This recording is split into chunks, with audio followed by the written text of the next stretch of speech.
ubabarira n'abakubambye ku musaraba, utwigishe gukunda, dukunde abadukunda, dukunde n'abatwanga, dukunde n'abadakunditse, dukunde n'abadashaka gukundwa, dukunde n'abadakundana, kuko wadusabye gukunda nk'uko ukunda. Ndasengera umuntu wese wicaye hano ufite umuntu wamubangamiye, ufite umuntu wamuhemukiye, ufite umuntu yumva niyo byagenda gutatarekura ngo amukunde, nibura abanza mubabarire, amusabire umugisha. Ndasengera abantu bose barimo hano ngo twese utwigishe. Umunsi waduhaye umugisha, wabwiye Aburahamu ngo Aburahamu ngo nzaguha umugisha, ngo ariko ninguha umugisha nawe uzabera abandi umugisha. Utwigishe kubera abandi umugisha, natwe nk'itorero utwigishe kuba umugisha w'abakristo ba hano, twigishe no kuba umugisha muri neighborhood, mu baturanyi b'iri torero. Imbaraga zawe zigendane natwe, imbaraga zawe zidukoreremo. Ubwo turimo kwigisha zino nyigisho bye kuba amagambo, tugiye kumara amezi 2 twiga kugukunda. Uduhe kuzarangiza ya mezi 2 tuzi gukunda, uzoye kuzarangiza ya mezi 2 twemera gukunda, uduhe kuzarangiza ya mezi 2 twemeye ko dukunditse kandi ko natwe dushobora gukunda abandi.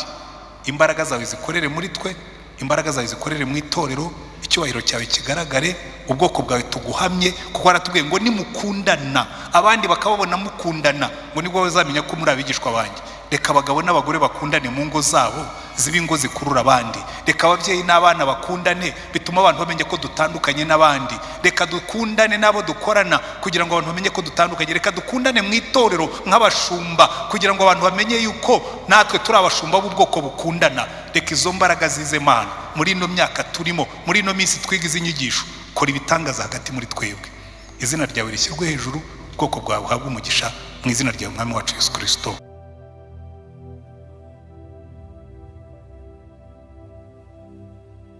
Hanyuma ube witeguye gufata umuntu kuri iruhande umusabire umugisha kandi mwinshi. Imigisha yose ibaho, umugisha wo mu mubiri, umuntu urimo hano ubwire ngo Mana uyu muntu niba hari n'indwara yazanye muri uru rusengero turayirukana mu izina rya Yesu. Niba hari umunaniro umurimo, niba hari ibintu bimugoye mu mutima, abone uburuhukiro, kuko Yesu yaravuze ngo abarushye n'abaremerewe muze munsange ndabaruhura. Mujye mureka turuhukira imbere y'Imana ariko. Haleluya. Sengera uwo muntu, umusabire imigisha yo muri ubwe, usabire n'umuryango we nabe bose n'ibye byose, yumva aruhukiye muri Yesu. Reka dusenge Imana. Turagushimye Mwami wacu Yesu Kristo, waduhaye isezerano uratubwira ngo 2 cyangwa 3 nibaterana mu izina ryawe ngo nawe uzaba uri hagati yabo. Turabizi neza nubwo tutakubonesha amaso, uri muri iri teraniro, uteranye natwe, kandi mu izina ryawe Mwami wacu Yesu Kristo, kubw'umwuka wawe wera wadusigiye, turasenze ngo imbaraga zawe, imbaraga za presence yawe zigendagende hagati muri iri teraniro, kugira ngo umuntu wese waje hano, uwaje arwaye wese, mu izina ryawe Mwami wacu Yesu Kristo, urwaye indwara z'uruhu, urwaye indwara zo mu mitsi, urwaye ibinya, urwaye ibibyimba, byaba ibyo mu nda, byaba ibyo mu ijosi, byaba biterwa n'iki cyari cyo cyose, mu izina ryawe Mwami wacu Yesu Kristo, reka indwara zose zigendere muri aya masengesho. Imbaraga zawe zimanukire gukiza, uko wajya kugendagenda mu materaniro ugakiza abarwayi, ugahumura abatareba, mu izina rya Mwami wacu Yesu Kristo, ugahagurutsa abamugaye. Turasenze ngo uyu munsi wongere ubikore, kuko nuno munsi uracyakora, kuko uracyari muzima. Reka imbaraga z'umuzuko zikorere mu mibiri y'aba bantu, kuko ijambo ryawe riratubwira ngo izo mbaraga zakuzuye mu bapfuye ngo nizo zikorera mu mibiri yacu. Reka zikora umurimo wazo muri twe Mwami, ukiza abarwaye, abafite intege nke ubasubizemo imbaraga, abananiwe wacitse intege ubasubizemo ibyiringiro, uwaje hano yihebye umusubizemo imbaraga zo kubaho. Imbaraga zawe zimanukire gukora ibitangaza Mwami. Reka imbaraga zawe zigendagende hagati muri twebwe, Mwuka wera gendagenda hagati muri twebwe, ukore kuri buri muntu ukurikije ubukene bwe. Imbaraga zikora ibitangaza hagati muri twe, ubwiza bwawe buboneke muri twe Mwami Yesu. Uwaje hano afite ikibazo kimugoye, uwaje hano afite ikibazo kimunaniye, Mwami Yesu waravuze ngo abarushye n'abaremerewe muze munsange ndabaruhura. Rabaruhura, baruhura, ruhura abarushye Mwami Yesu, ruhura abananiwe, ruhura abarambiwe. Imbaraga zawe zikorere muri iri teraniro, kandi mu izina rya Mwami wacu Yesu Kristo, waravuze ngo umwuka wera naza niwe uzemeza abantu iby'ibyaha n'iby'urubanza n'ibyo gukiranuka. Reka uwaba ari muhana aremerewe n'ibyaha, aremerewe no kutizera, aremerewe no guhakana Imana, aremerewe n'ubusambanyi, aremerewe n'ubusinzi, iyo myuka yose mu izina rya Yesu turayicyashye, turayirukanye, ducagaguye imigozi yose ifasha abantu, turababohoje. Imbaraga zawe zimanukire kubohora abantu bawe. Reka imbaraga z'umwuka zimanuke, buri muntu wese yumva izo mbaraga. Reka imbaraga z'umwuka zimanuke, buri muntu wese yuzure mu rukundo rwawe. Reka imbaraga z'umwuka zimanuke kugira ngo buri wese afashwe n'ubwiza bwawe Mwami Yesu. Kumugisha ijambo ryawe tugiye kumva, kumugisha ubwoko bwawe, tuguhaye icyubahiro, tugushyize hejuru, wiheshe icyubahiro ubwoko bwawe kumugisha mu izina ryawe Mwami wacu Yesu Kristo. Amen, amen, amen. Mushobora kwicara. Haleluya. Mujye mubyihanganira. Hari abantu bavuga ngo ariko ese nguriye ngo abantu biremera ngo ntabwo bakira abangirikani beza. Ariko umwangirikani mwiza n'umuzima. Amen. Kandi burya muzarebe iyi kipe yatsinze igitego, bagenzi banjye abantu baranezerwa, baranasakuza. Stade bashobora kuba ari kuri stade ririya ukabumvira hano. Rero ngiye nkundi itorero riri alive ari rizima, kumva abantu barakangutse ni bazima, barimo barasenga ari bazima, barakora ari bazima. Abantu hari abantu hari ubuzima, bumva hari abantu abintu byo kwicara abantu bakabanza bagasinzira ngo nibyo byiza. Reka da, jewe ndisaziye, urebyeho gatoya wakumva ndimo kugona. Rero mujye mugerageza mushyiremo akantu k'akariro. Natwe uzi hari abantu bameze nk'imashini zishaje. Kera aho nize muri segonderi, ariko byumvwa n'abantu ba kera. Ubu ngubu haje za generator zatswa n'udufunguzo, bakanda kabuto bagira gute. Twageraga ibi generator kugira ngo uzacyatse, bacomekagamo ikintu bitaga maniveri, bagakaraga. Kandi cyakaragwaga n'umuntu ufite imbaraga. Umuntu w'intege nke ntabwo yari gukaraga ngo kizajya. Bagakaraga bajya kumva bagira bavuze ngo fufufu, bagashinguramo maniveri, hasigaye ibintu bikomeye ikaza. Buriya rimwe na rimwe natwe tugomba kubanza hari abantu nkanjye kugira ngo bizafate no kubanza ugakaraga hanyuma nkajya mu mwuka. Buriya rero niyo mpamvu mubona mbabwira ngo mureke tubanze tuzamura amajwi dusenge. Ubwo nanjye mba ndimo kugira ngo ndebe kubya ubusaza bwagabanuka nkajya mu mwuka. Amen. Tugiye kwiga ijambo ry'Imana. Mbifurije ikaze mwese mu ijambo ry'Imana tugiye gufatanya. Tugiye kumara amezi 2 turimo kwiga inyigisho zivuga ngo gukunda Yesu, dukunda abandi, gukora imirimo. Ubukristo bugiye mu bikorwa. Ubundi niko nabyise, ubukristo bushyizwe mu bikorwa. Kuko buriya nimusoma hariya muri Matayo 22 niho tugiye kwiga, aho badusomeye kuva ku murongo wa 34 kugeza ku murongo wa 40. Buriya hari ikintu gikomeye cyane. Buriya umwanzi w'ubugingo wa mbere ntabwo ari Satani. Abantu benshi barakubwira ngo umwanzi w'ubugingo ni Satani. Ntabwo ni buriya, nta ikintu mutazi. Umwanzi w'ubugingo wa mbere ni idini. Kubera yuko idini muze kubyumva neza, ariko ntimuze kubyitiranya n'amazina y'itorero. Mutandukanye idini n'itorero. Idini ni imihango tujyamo. Itorero ni mwebwe n'abantu bagenda uko Imana ishaka. Ariko reka ne kubitindamo kuko sinshaka kubavangira. Buri ikintu cya mbere kitubuza ubukristo bufite imbaraga ni urukingo rw'idini. Umuntu araza akabatizwa ari uruhinja, agakura atazi Yesu. Yagera ku myaka 14 tukamukomeza, nta Yesu yakiriye, tugahita tumushyira no kwigaburo ryera, nta Yesu afite. Noneho uko akuriye muri icyo kintu, imihango y'idini yose akayimenya, ndetse kubera ko yagiye no muri Sunday school agafata Bibiliya mu mutwe, wavuga imirongo ya Bibiliya ugasanga arayikurusha. Kandi uretse ko kuvuga imirongo ya Bibiliya nkaba mbona ubuzima bwawe butandukanye n'ibyo Bibiliya ivuga. Ariko jyewe ndi umwangilikani, jyewe ndi umugatulika, jyewe ndi umupantekote. Twamwe se Yesu yigeze kugira umupantekote, yigeze kugira umwangilikani, yigeze kugira umumetodiste. Aya mazina yose twitwa nta na rimwe Yesu yasize ku isi. Mwari mubizi? Buri iyi ntambara nyinshi tujya tugira ntabwo ziba zishingiye ku byo Yesu yavuze. Oya, zishingira ku bihangano by'abantu. Umuntu arifata agasengera hariya mu baporoso uri yuzuzura umwuka. Ni hehe bigeze bavuga yuko mu baporoso badashobora kuzura umwuka? Ese ubundi abaporoso batangira he bakagarukira he? Ariko kubera ibintu twebwe twashyizeho ni nabyo tugiye kureba, usanga idini akenshi itubuza kwinjira mu bugingo nyakuri. Aya magambo Yesu yigishije abwira uriya muhanga w'umunyamategeko, amubwira ati rega ibintu murabigoreka, ibintu muragorana, ibintu mwarabyishe, dore mwirirwa mujya impaka z'amategeko. Itegeko risumba yandi nire, ukunda Imana n'umutima wawe wose n'ubwenge bwawe bwose n'imbaraga zawe zose. Irindi rikurikiyeho ukunde mugenzi nkawe ubwawe. Andi mategeko yose ashamikiye kuri ayo ngayo. Cyo babyita rero simplification. Ari mu Kinyarwanda simplification bayitaga mu twarabyize kera, ariko twebwe twiga twatangiye kwiga Igifaransa mu wa gatatu, ku buryo imibare yose nayize mu Gifaransa. Kenshi iyo mvuga imibare kuko ari muri primaire ari muri secondaire nize mu Gifaransa giye kuva mu wa gatatu.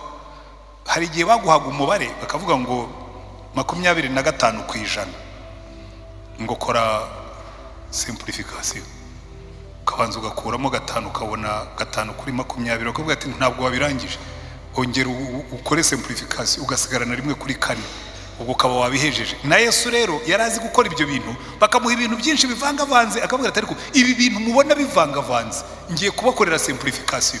Aya mategeko ya Mose arenga 600 yubakiye kuri 2 gusa: ukunda Imana n'umutima wawe wose n'ubwenge bwawe bwose n'imbaraga zawe zose, nurangiza ukunde mugenzi wawe nkawe ubwawe. Namwe mwicayemo hano ubwo Yesu arabibarangirije. Niba ushaka kumenya kuri umukristo, banza wibaze ngo ariko urukundo rwanjye rw'Imana n'umutima wose n'ubwenge bwose n'imbaraga zose byose nimariyemo. Kuko buriya umukristo wakunze Imana aba yararundumutse. Hari abantu uvuga ngo ariko ngo ntugakabye, ngo ntugakabye. Ntushobora gukabya gukunda Imana, ntibibaho.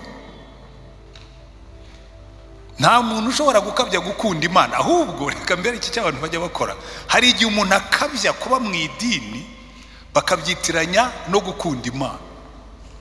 Burya ikitwicira ingo, ikiduteranya n'abandi ntabwo ari ugukunda Imana, no gukunda idini. Reka mbaho urugero. Umugabo umwe yigeze kumpamagara, n'igihe wari waramusabiye, yashwanye n'umugore, ntabwo basengera hano. Noneho umugore asengera muri church, za church ntacyo mpfa nazo, ariko muhumure ntabwo ninde kuzivuga nabi. Iryo torero bagiraga gahunda kuva ku wa mbere kugeza ku cyumweru.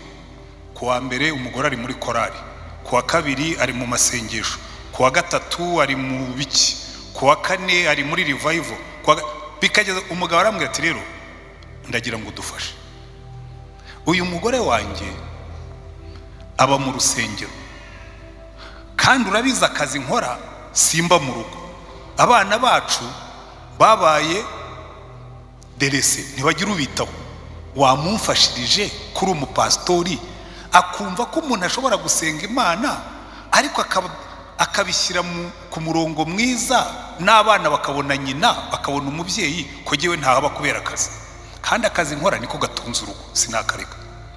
Umugore ndicaye ndamuhendahenze, ndamubyiniriye, ndabona mada uhagerageje ukareba ibyo ugabanya ngo pastor ngo wingusha, ngo jyewe ngo ibi bintu byo kunjyana mu bintu by'umubiri, ngo ndenda kukubwira ngo wowe ntabwo uri pastor wacu, ngo pastor wacu ni umunyamwuka. Ndarema ndavuga mbaza nteka nkubwire, uyu mwuka ugiye kugusenyera urugo ntabwo ari uwa Yesu. kuko abantu bitiranya imihango y'idini n'imirimo y'idini no kuba abanyamwuka. Umugabo umwe Bobo, umugore we anasengera hano, sindi buvugi wari we kuko nayo bananahari aho muri, ntabwo ndi bumuvugi izina, muri benshi uwo byabayeho ntabwo ari bimenye. Tugiye mu masengesho y'iminsi 40. Umugabo aramubwira ati mvare nkubwire madame, ibi bintu byanyu ntabwo mwatangiye kuzana iyo mico mibi, namwe muraje mugiye kumara iminsi 40 buri mugoroba uri ku rusengero wataye urugo, genda kubujije. Goraza aramubwira ati rero umugabo wanjye yambwiye ngo ibintu bya 40 ngo ntabwo abyemera. Ndabwira mva rero madame, reka nkwereke, sindi bunakubwire ngo uzasenge iminsi 3 cyangwa 4 cyangwa 5. Genda umbwirire umugabo wawe ngo pastor yambwiye ngo 40 ni nyireke, aho kugira ngo ngire urugo rubi nasenze 40, birutwa nuko nagira urugo rwiza 40 ntayigiyemo, ndakubohoye. Aragenda abwira umugabo ati pastor yambwiye ngo rwose ngo 40 sinzayigiyemo. Ugarambwira ngo urambwira ko pastor Ntwana ari we kubw'ibyo bintu.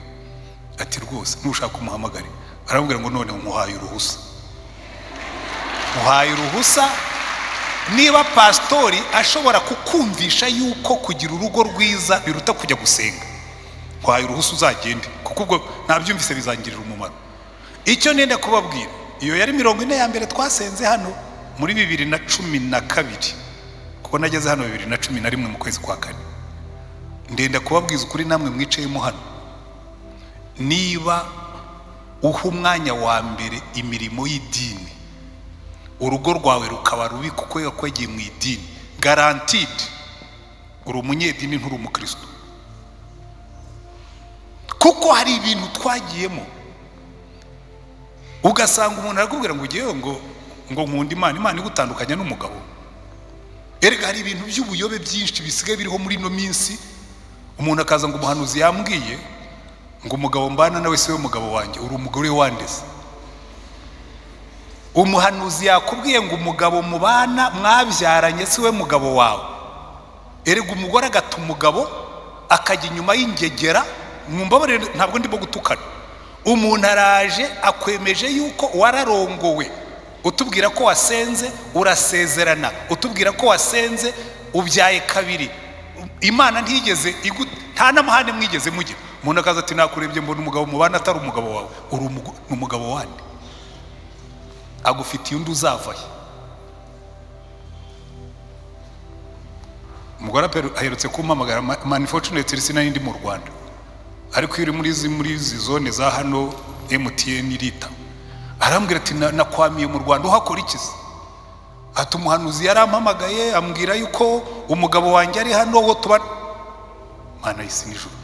Ndabona okay, shaka ati cyo subire ku mugabo wawe umusabe imbabazi nakwemerera, urabona umunyamugisha.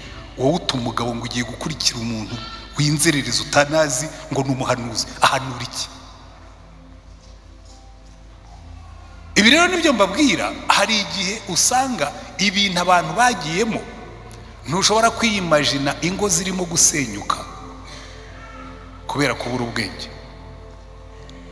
Ibintu by'urudini umuntu akagiye ngo yakurikiye abahanuzi, ngo aba mu byumba akagurisha ibintu mu rugo, ngo mu byumba agafata umushahara wose akawujyana ngo ari mu byumba. Buriya rero ibintu nk'ibyo ngibyo bishobora no kugaragara nk'ibinyamwuka, ariko atari umwuka w'ukuri. Kuko Yesu yarabisemplifiye aravuga ngo nubona ikintu ugiye gukora kidatewe no gukunda Imana n'umutima wose n'ubwenge bwose n'imbaraga zose, no gukunda mugenzi wawe nkawe ubwawe, uzamenye ko atari icy'Imana. None se waba ukunda mugenzi wawe nkawe ubwawe ugasenya urugo rwawe? Cyonyine nawe ntuba wikunze. Uzi ko hari igihe umuntu agushyira ahantu nawe no kwikunda ntiwikunde. Ariko reka twigarukire ku nyigisho yacu ku karagaciyemo. Noneho Yesu urebe iki gice turimo kwiga cyatangiriye mu mpaka z'idini, kandi ngira ngo twigireho amasomo. Nimusoma neza muri icyo gice cya 22 badutangiriye, gitangira ku murongo wa 15 ngo maze abafarisayo baragenda bajya inama yuko bari mumutegesha amagambo. Aba bafarisayo nibo bari abanyedini, navuga ngo nk'abarokore buno munsi. mu gihe cya Yesu abafarisayo nibo bantu bumviraga amategeko bakageza no kudutoya, ngo biyirizaga ubusa gatatu mu munsi nako mu cyumweru, ngo bagatanga isogi mu cyacumi cy'isogi na nyiragasogereza. Mujya mubibona nyine aho avuga.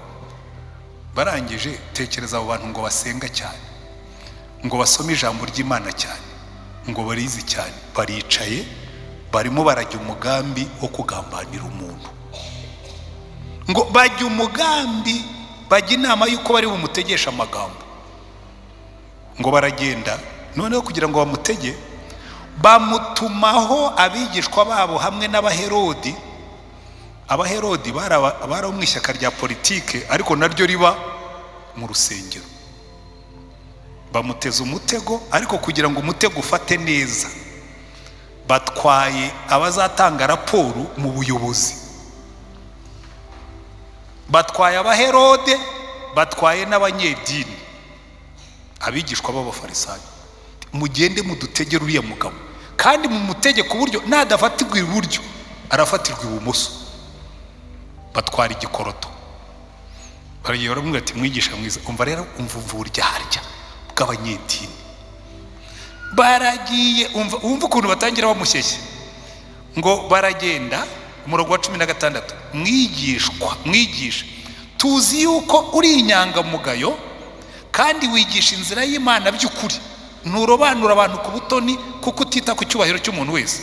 Nuko tubwire, utekereza uti amategeko yemera ko duha Kaisari umusoro cyangwa ntiyemera?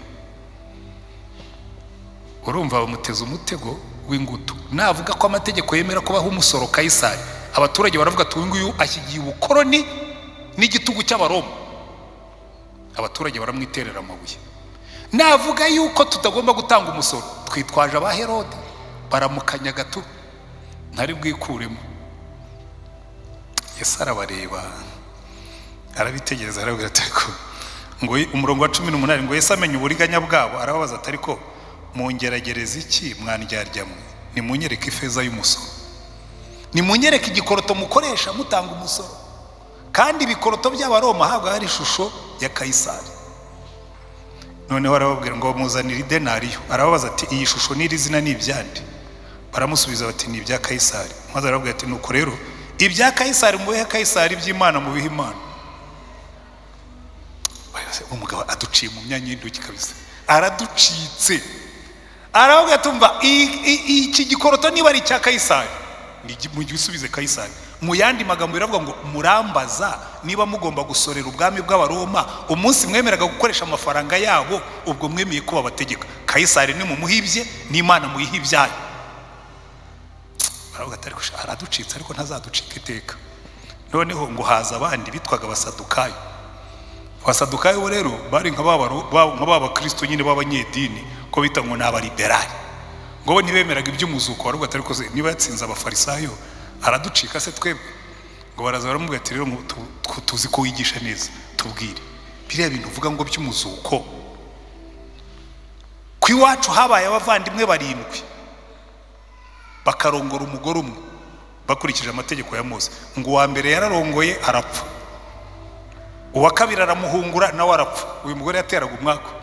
Uwa gatatu aramuhungura nawe arapfa, n'uwa kane aramuhungura nawe arapfa, n'uwa gatanu aramuhungura nawe arapfa, n'uwa gatandatu nawe arapfa, n'uwa karindwi arapfa. Ndakora iriya nkuru ntiyigeze ibaho. Abavandimwe 4 bose baramutse bapfuye bazira uyu mugore, uwa gatanu ntiyari kumurongora. Ariko bahimba inkuru ngo barashaka kumutega. Aravuga ati ariko imitego yanyu nayo ni nk'iy'urutega abana. Wowe ikituma mudasobanukirwa ibingibi nuko mutasobanukiwe iby'ubwami bw'Imana. Mu munsi w'umuzuko ntabwo tuzaba turi mu mubiri uyurongora, tuzaba dufite umubiri mushya umeze nk'uw'abamarayika. Niyo mpamvu mutabyumva. Baravuga ati wa mugabo araducitse. N'abasadukayo yarabacitse. Baravuga ati ariko ntabwo tushyuzwe. Haza noneho ngo umuhanga w'amategeko, aravuga ati mureke mubafatire ko Mose yaduhaye amategeko arenga 600. Ngaho uhita mutubwire iri ruta yandi niriye. Kuko yarazi neza yuko natoranya rimwe baramurega yuko yapfobeje amategeko ya Mose. Aramubwira ati wa mugabo we, wowe ubyumva ute?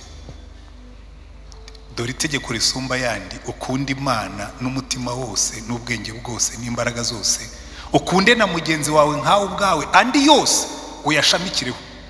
Bivuga ngo yanze kwemera ko hari itegeko risumba yandi, abahaye simplification. Arangije aravuga ati andi yose ashamikira kuri aya ngaya, mujye muyashamikiraho. Ariko uyu mugabo ntabwo yanyurwaga. Nimureba muri Luka ibice 10, yaragarutse aramubwira ngo nkunde mugenzi wanjye nkawe ubwawe. Ubwo se mugenzi wanjye ninde?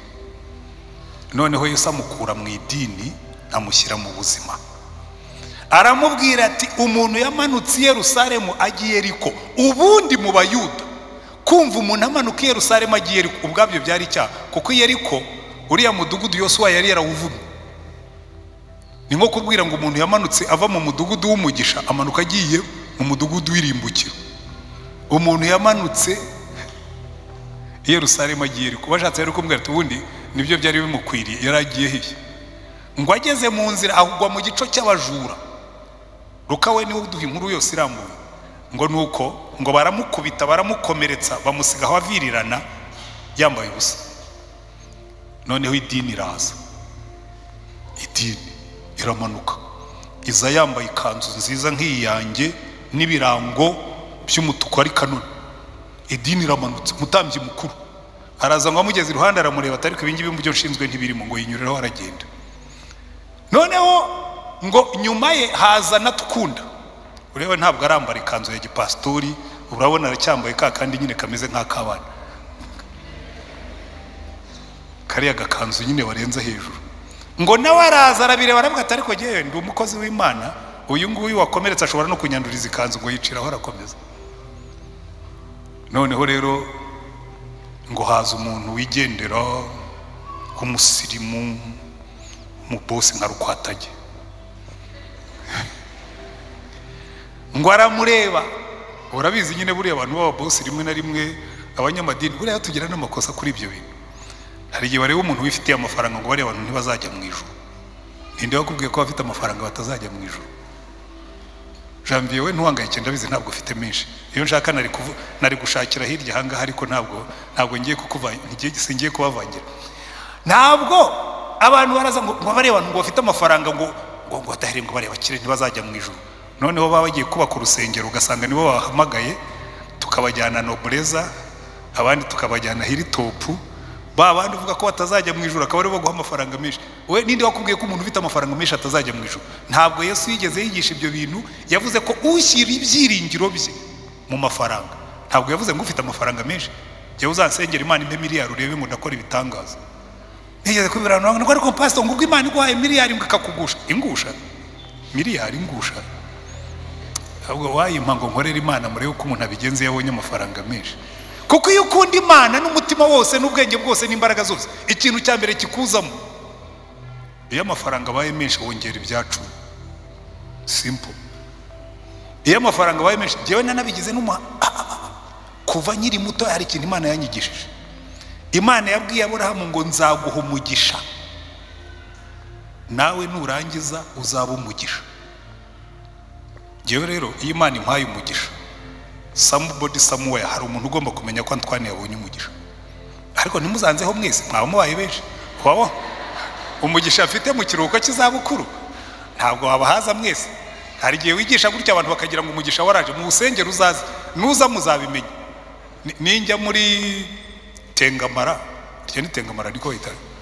Abantu nsigaye numva bavuga ngo hari abantu batomboye miliyoni 60.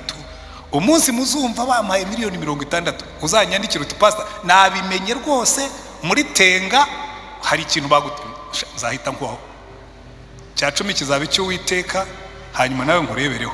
Ariko icyo nenda kubigisha si icyo ngicyo. Iyo ukunda Imana n'umutima wose n'ubwenge bwose n'imbaraga zose, wunguka diplome ukumva Imana igiye guhabwa icyubahiro, kuko ubwo umushahara ugiye kwiyongera. Wacuruza business wabona irimo kwiyongera, ugashaka uburyo Imana ibimenya yuko wahawe umugisha.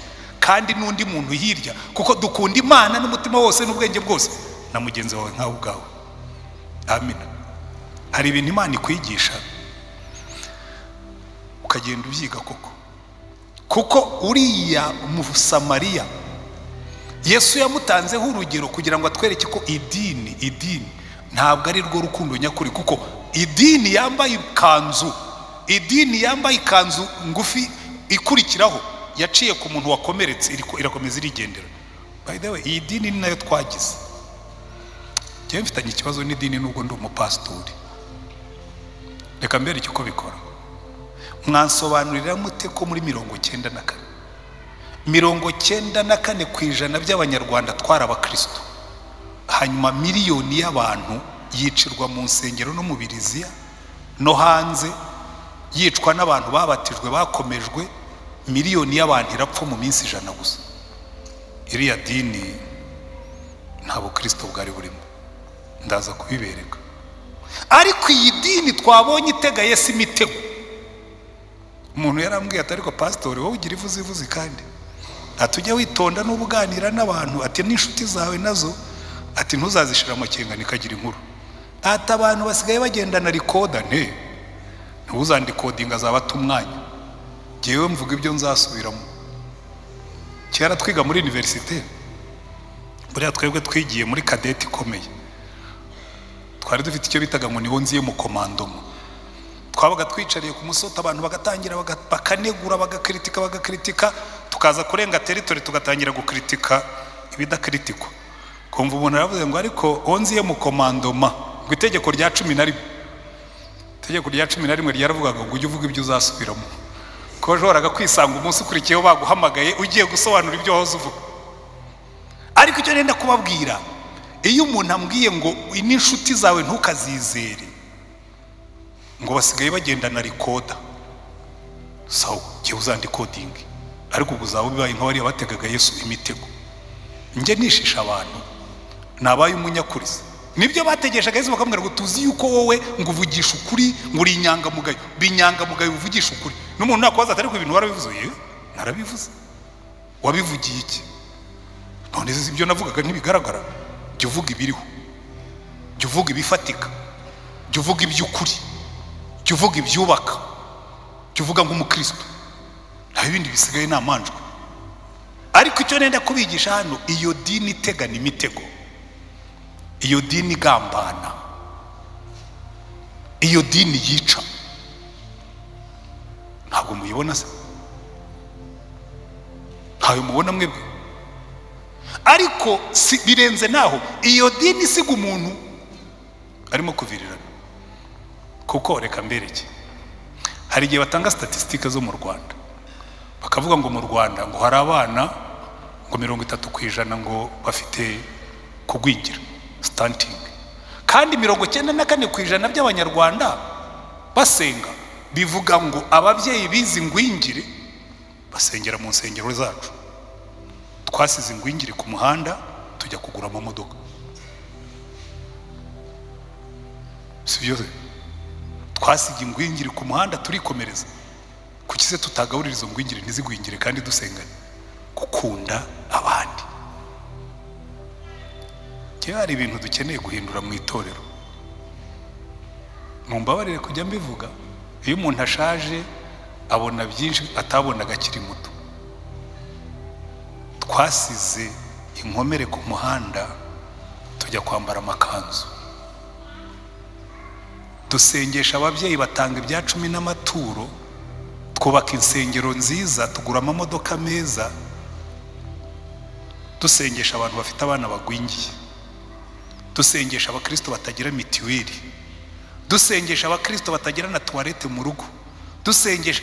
Ibi bintu bikwiriye guhinduka. Noneho tukabidini Yesu yashakaga, kuko ubundi ibyo twakoze ntabwo ari ibya Yesu. Mubyemere cyangwa mwe kubyemera. Nkunda uriya Musamariya, Umusamariya ngo yasanze uwo muntu yigaragura mu maraso, kandi we yari umuyuda. Aravuga ati ariko uyu nguyu nubwo aba bayuda batunena bakadusuzugura, ariko ni umuntu. Ngo aramuterura amushyira ku ndogobe ye, amujyana mu irogi. Aravuga ati uyu muntu mumusigarane, mumugaburire, mumwomore, mumushakire umuganga, ndabasigira amafaranga, nashira fagitire iziyongeraho muzayima. Ergo uyu muntu yari yishyize mu kaga. Uzi yagaruka bakamuha fagitire bakamubwira ati wa muntu wawe urabizi yararembye tumuciraho ibyamirenge kandi wenda ntabyo batanze. Ko ntabwo yigeze abaza uwo nyiri niyiroge niba ari umuntu w'inyangamugayo, ariko yashoboraga gutubura fagitire, ariko aravuga ati niyo yayitubura jewe nzamwitangira. Noneho Yesu arangije kubivuga abaza uwo muhanga w'amategeko, uwo munyedini wasobanukira amuga ati ubwo wamubereye umuturanyi mwiza ninde? Yanga kwemera yuko umusamariya, kuko abayuda basuzuguraga abasamariya no kumuvuga mu kanwa byari nk'icyaha. Yanga kuvuga ati n'uwo musamariya, avuga ngo n'uwo wamugiriye neza. Yesu aravuga ati sawa, icyo nicyo nashakaga, genda nawe ukore nkawe, genda nawe ukore nkawe. Nusanga umuntu ashonje, nubona hari ibintu bimwe kera nkiza hano nabajije umwana umwe yaririmbaga muri korali, sindi buvugiye ariko hano dufite amakorali menshi, ndavuga ariko wiga hehe? Nabonaga ari mutoya. Ati ntabwo nkiga. Ntabwo kiga meaning ngo warigagura bireka. Ati ukaba uririmba muri korali byagenze bitese? Ati nabuze amafaranga. Ubura amafaranga uririmba muri korali? Nibwo twatangiye gahunda yo guhindura system, mbabwira nti nta mwana usengera i Remera ugomba kwirukanwa mu ishuri ngo atwicare iruhande. Kandi reka mbwira abapastori bansimbuye muzabigira umuco, kuki umuntu twasengana ubu twese tungana dutya. Abantu bakabwira ngo rero ngo nubigira gutyo ngo abakene bose bazaza hano. Nibaza hano dusengeye se aduha amafaranga menshi tubiteho, kuko tugomba kuba abantu bafite ubukristo bujya mu bikorwa. Naho ibintu byo kugenda ugasanga hano twatuye amaturo, twatanze ibya 10 umwaka ushize dufite reserve, kandi dufite abana batiga, dufite abakristo dusengana batagira mitiweli. Leta yatangiye kuvuga ko izajya dusoresha, nanjye haraho nzageraho nyishyigikire. Kuki twarunda amafaranga Imana yaduhaye ngo tuyikorere, dukorera abantu bayo, tuba tuyabitse ngo tuzayakoresha iki? Kandi reka mbabwize ukuri ikintu nabonye, iyo dutangiye gukora iby'Imana yaduhaye, ibyangombwa dukeneye ngo tubikore irabitanga rwose. Reka mbaho ubuhamya bumwe nzengane no ku musozo turebe icyo Yesu yavugaga nk'ibikabuga, kuko ngewe ntangira gukora umurimo wa gipastori nubwo icyo gihe nari ntarambara ikanzu, natangiriye Kabuga. Musenyeri yaranshinze kujya kuzamura paruwasi ya Kabuga, kuko yari irimo kugenda isigaranye nk'abakristo nka 30. Noneho nza guhura n'umwana wo muri rindi torero bafite n'ishuri, ndamusuza ndamubwira nti Yesu ashimwe. Ati gese nkibyikiriza umuntu ariko mu buryo bwo kumushenga kumutera amashyengo, ndamubwira nta salamu alaykum. Arambwira ati alaykum salamu. Ntiwabaye umuyisilamu sha? Arambwira tumva pastori nkubwire, nubwo banyitaga pastori nubwo nari ntarambara, abantu benshi batangiye kunyita pastori ntaranaba nawe. Arambwira tumva pastori nkubwire, ati dini nyakuri ni Islam. Ati jewe urabizi nigaga mu ishuri ry'itorero, baranyirukana kandi urabizi ndi imfubyi, mama n'umukene. Ati ndabahenda ndabinginga, barambwira ngo niba ntazanye amafaranga y'ishuri nicyo dupfana.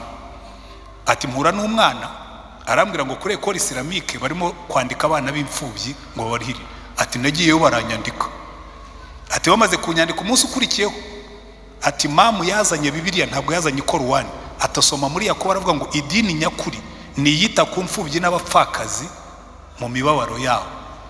Ataratubwira ngo bamwe muri mwebwe nitwe tubarihirira amashuri, ngo ariko muririmba mu makorari y'amadini atabitaho. Ati mpita mvuga ngo idini nyakuri koko ni iyi ngiyi, yankuye mu gahinda. Following day nari nahinduye, nagiye n'abaye umuyisilamu. Ndavuga nta migi isomo, ndagenda ku rusengero rwacu aho twasengeraga Kabuga, ndababwira nti guhera uyu munsi abana mwese mufite ibibazo byo kwiga muze mwiyandikishe. Kandi twari tukiri gatoya, twari dufite abakristo bake. Noneho umucuruzi umwe dusohotse arambwira ngo pastor, ngo biriya wavuze niba mugiye kubikora, ngo jewe ndishingira kujya mbaha amafaranga yabyo, ngo kuko noneho mugiye kuba idini nemera. Kuko buriya iyo utangiye gukora iby'Imana yadutegetse, ntuzahangayikishwe n'amafaranga, kuko amafaranga n'ay'Imana. Abanyarwanda bacaga umugani mwiza ngo ushaka kurya iby'umukungu amyira umwana we. Kandi Imana yaravuze ngo izaba se w'imfubyi, izaba umurengezi w'abapfakazi. Umunsi tuzatangira kugira ubukristo nk'ubwo Yesu yavuze, tugatangira gukundana, tugakunda Imana n'umutima wose n'ubwenge bwose. Urumva twese twicayemo hano dukunze Imana n'umutima wose n'ubwenge bwose n'imbaraga zose, ibya 10 biziyongera. Ibya 10 nibyiyongera tugakora ibyo Imana yadutegetse, imirimo yo gukunda abandi nayo yiyongera. Murumva bidahura? Kuko kimwe kigaburira ikindi. Umufuka wanjye iyo ngaburiye, iyo mfashe umwana w'umukene nkamurihirira school fees, Imana iravuga ngo kwa Antoine mwongere revenue, kuko nibura hari urusaku rwajyaga ruzamuka hano yacecekesheje. Simple, nuko bikora. Mureke tuve mu bintu byo kwihugiraho, ukunde mugenzi wawe nkuko wikunda. Nusanga ku nzira ye ariko umuntu arambaraye mu nzu, bijye ngo iyi ni responsibility yanjye. Ndabizi muri no minsi hano kuri church barimo barakora ibintu byo kuzatanga za mitiweli, ariko muri twe kujya dukora ibintu bya maonesho, ahubwo tubigira umuco. Tugende twegere executive tumubwire ngo ariko twereke abo bantu batagira mitiweli, tunabakure muri ubwo bukene bazagezaho nabo bashobora kuzitangira. Ubwo nimba tuzaba twatangiye gukora nkuko Yesu atubwira, tukunde mugenzi wawe nkuko wikunda. Kuko Bibiliya yatubwira ngo, reka ndangize, ikintu kizagaragaza ko turi abakristo, murebe muri Yohana 13 umurongo wa 34, aravuga ngo ndabaha itegeko rishya. Yohana 13:34 35, 13 aravuga ngo umurongo wa 34 na 35, ndabaha itegeko rishya ngo mukundane nkuko nabakunze, muba ariko namwe mukundana. Ibyo nibyo bose bazamenyeraho ko muri abigishwa banjye ni mukundana. Muca umurongo kuri iryo jambo rivuga ngo ibyo nibyo abantu bazamenyeraho kuri abigishwa banjye ni mukundana. Ubu Kristo budakundana buba burimo guhakana ubwigishwa bwa Yesu. Kandi Bibiliya ikatubwira ngo impamvu tugomba gukundana, Yesu yaravuze ngo mukundane nkuko nabakunze. Ko dukunda Imana dushingiye ku rukundo yabanje kudukunda. Kuko Yohana mu rwandiko rwe rwa mbere ibice 4 umurongo wa 19 aravuga ngo turayikunda kuko ariyo yabanje kudukunda mbere. Donc Yesu yatweretse uburyo tugomba gukunda, yabanje kudukunda. Kandi agiye kudukunda adukunda extravagantly, adukunda atitangiriye umutima. Arambura amaboko ku musaraba bateraho imisumari, arambura ibirenge bateramo iyindi, aratubwira ngo muze murebe uburyo mbakunda. Urukundo rwitangira abandi. This is how much arangira atubwira ngo namwe mujye mukunda mutya, ukunda abandi nkuko wikunda. Haleluya. Ngo nimukundana nibwo abantu bazamenya ko muri abigishwa banjye. Kandi nimureba muri Bibiliya zanyu murasanga yuko agenda bisubiramo. Na Yesu akavuga ngo niba mushaka kunyereka ko mu nkunda muzitondera amategeko yanjye. Ayahe? Itegeko mbahaye mukundane. Mukunda Imana n'umutima wose n'ubwenge bwose n'imbaraga zose, namwe hagati yanyu mukundane nkuko mwikunda. Ariko kambabaze, ubundi ubu Yesu aje akadutungukiraho turakundana. Twigeze kujya mu iteraniro ryacu n'abandi bapastori bari bampaye kwigisha, mbaza Imana ariko ko nkunda kukubaza ibyo mbwira abantu, aba bantu mbakubwirire ngo iki? Twari abapastori gusa. Arambwira ngo bambwirire ngo murakundana. Nigisha kuri Zaburi 133, maze ndangije baranyanjama ngo twebwe turakundana, ngo twebwe tugira dute. Buriya Imana ni igitangaza. Ntihaciyeho icyumweru kimwe cyangwa bibiri, bombe iraturika. Nawa turakundana. Duhere kuri twebwe twambaye amakanzu, turakundana. Do we love each other? Ubu ngubu tugiye tukareba, tugahamagara abapastori bagera muri 600 n'ababishops bagera muri 10 n'abangahe abakiri mu kazi n'abaritayarinze, bakatwicaza hano bakatubwira ngo ariko mwabagabo mwe mwigisha abandi murakundana. Do we love each other? Jewe ndavuga gutyo kuko ndi umwangilikani ariko ufashe n'ayandi madini. turakundana, kuko Yesu yaravuze ngo nimukundana nibwo abantu bazamenya ko muri abigishwa banjye. Turakundana. Reka mbaza abagabo n'abagore bari hano, erega kuba mwicaye mu rusengero ntibivuga ko mukundana. Ngo zirara zishya bwacya zikazima, murakundana. Kuko muri kino gihe uyu mujyi wuzuyemo ingo zidakundana. Uzi impamvu? Mujya mubona mbuteyaje tugira mu muhanda, ntayo twageraga muri 98, nta niyari iri hari mu 2005. Yavuye hehe? Imana yaduhaye umugisha. Iyi Imana imaze gutanga umugisha, urukundo ruragabanuka. Haba mu rugo ruragabanuka. Umugabo aricara akareba umugore akavuga ngo ariko uyu mugore ngo ntahuye n'ikigero ngezemo. Mukiri abakene, mugisangira ubusa, mwarakundanaga kuko yacuruzaga gataro, ukatunga igare, mwahurira mu rugo mukabwirana amakuru y'ukuntu mwiriwe, mugaterateranya mukaramuka. None Imana yabahaye umugisha, mwubaka amaduka, mwubaka inzu ya etaje, ugeze mukagire ukavuga ngo uyu mugore ntahuye n'igihe ngezemo. Nashatse umugore narutaga, none arashaje jye nkibyiruka. Ujya nzashaka umutoya mu muharike, numva iryo raha. Iyo ndirimbo rwose ushatse wayiririmba muri uyu mujyi, kandi nzi neza ko mbajije buri muntu wese wicayemo hano yabona urugero rw'umuntu urimo kuririmba iyo ndirimbo, kuko ntitugikundana. Divorce ziriyongera kandi z'abantu basenga.